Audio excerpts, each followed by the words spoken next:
Friends, हम discussion कर रहे हैं ईवीएस के महत्वपूर्ण प्रश्नों की श्रृंखला में आज का पहला प्रश्न, जो कि यूपीटेट और सीटेट की नज़रिए से बहुत ही महत्वपूर्ण है।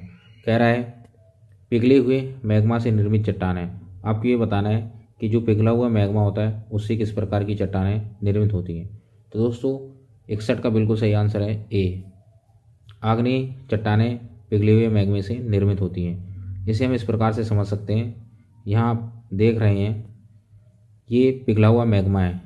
ये जो रेड कलर का आप देख रहे हैं ज्वालामुखी के थ्रू बाहर निकलता है, ये मैग्मा कहलाता है।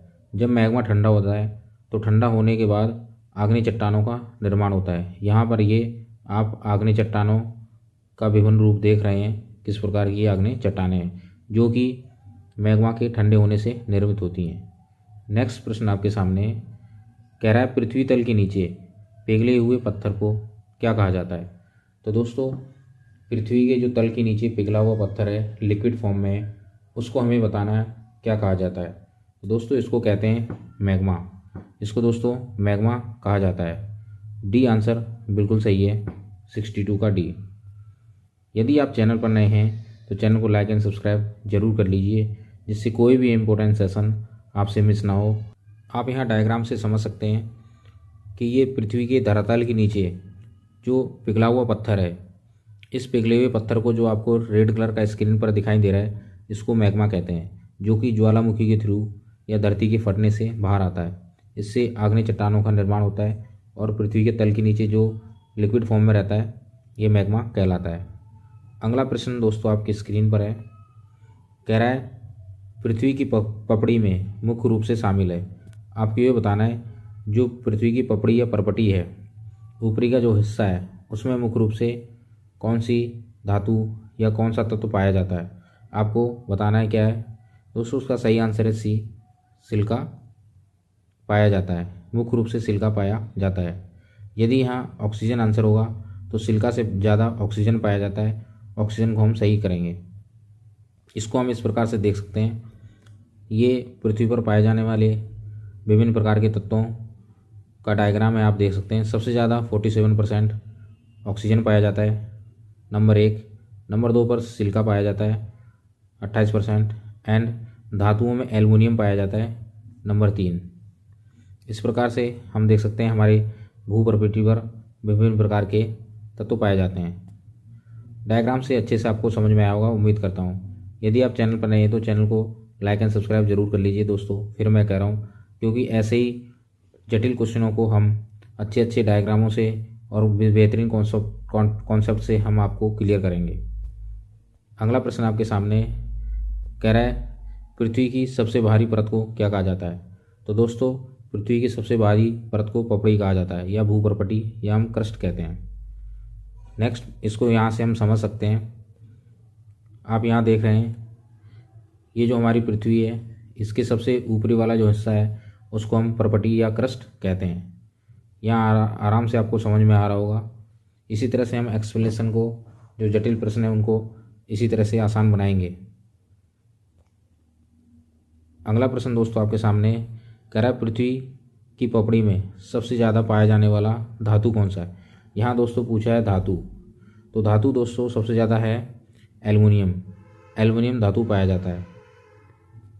नेक्स्ट प्रश्न, इसका एक्सप्लेनेशन हम इस तरह से देख सकते हैं। आप डायग्राम में देख रहे हैं धातुओं में पृथ्वी की परपटी पर या भूपरपटी पर सबसे ज़्यादा एल्युमिनियम पाया जाता है, जो कि 8.10% है।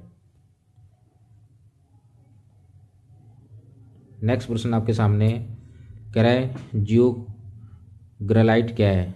तो दोस्तों आपको बताना है जियोग्रलाइट क्या है। ये गलत टाइप हो गया दोस्तों, यहाँ है जियोलाइट। इसको आप करेक्ट कर लीजिए, ये जियोग्रलाइट नहीं है, जियोलाइट है। तो दोस्तों जो जियोलाइट होते हैं वो हाइड्रेटेड सोडियम एल्यूमिनेट सिलिकेट होते हैं। तो दोस्तों जियोलाइट हैं वो हाइड्रेटेड सोडियम एल्युमिनियम सिलिकेट होते हैं। ये यहाँ पे आपको करेक्ट कर लेना है। ये जो है जियोलाइट हुआ है, ये दोस्तों जियोलाइट है। जियोलाइट के बारे में पूछा है, जियोलाइट क्या है। तो दोस्तों जो जियोलाइट हैं वो हाइड्रेटेड सोडियम एल्युमिनियम सिलिकेट है। बी आंसर बिल्कुल सही है। नेक्स्ट प्रश्न आपके सामने कह रहा है जब ग्रेफाइट चट्टानें रूपांतरित होती हैं तो उनसे क्या बनता है। आपको बताना है जब ग्रेफाइट चट्टानें रूपांतरित होती हैं तो उनसे क्या बनता है दोस्तों। उनसे दोस्तों नाइस बनता है। उनसे दोस्तों नाइस या इसको नीस बोलते हैं, ये बनता है। अगला प्रश्न आपके सामने कह रहा है निम्नलिखित में से कौन सा आग्नेय सेल नहीं है। आपको ये बताना है इनमें से कौन आग्नेय सेल का उदाहरण नहीं है। तो दोस्तों जो डोलोमाइट है वो आग्नेय सेल का उदाहरण नहीं है। आंसर ए बिल्कुल सही है। नेक्स्ट प्रश्न आपके सामने कह रहा है संगमरमर की एक कायांतरित चट्टान है। जो संगमरमर की कायांतरित चट्टान कौन सी है ये आपको बताना है। तो दोस्तों इसका सही आंसर है बी चूने का पत्थर। चूने का पत्थर बिल्कुल सही है। अगला प्रश्न आपके सामने कह रहा है मैग्मा के ठंडे होकर घनीभूत हो जाने पर किस प्रकार की सेलों का निर्माण होता है। मैंने आपको बताया है दोस्तों इससे आग्नेय सेलों का निर्माण होता है। तो सी आंसर बिल्कुल सही है, आग्नेय सेल। यहाँ आप देख सकते हैं मैग्मा पड़ा हुआ है जो कि पृथ्वी की आंतरिक वार से बाहर आया हुआ है और इसके ठंडे हो जाने पर आग्नेय सेल बनी हुई है। ये सब जो आप देख रहे हैं ये आग्नेय सेल बनी हुई है लावा के ठंडा होने पर या मैग्मा के ठंडा होने पर। अगला प्रश्न आपके सामने कह रहा है ग्रेनाइट किस प्रकार की सेल है। आपको बताना है जो ग्रेनाइट है वो किस प्रकार की सेल है। तो दोस्तों ग्रेनाइट है जो आग्नेय सेल है। सी आंसर बिल्कुल सही है, आग्नेय सेल है। अगला प्रश्न आपके सामने कह रहा है संगमरमर किस प्रकार की सेल है। संगमरमर के बारे में पूछा है कि संगमरमर किस प्रकार की सेल है। तो आपको बताना है संगमरमर एक कायांतरित सेल है।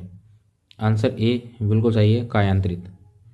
जो संगमरमर होती है दोस्तों वो एक कायांतरित सेल का उदाहरण है।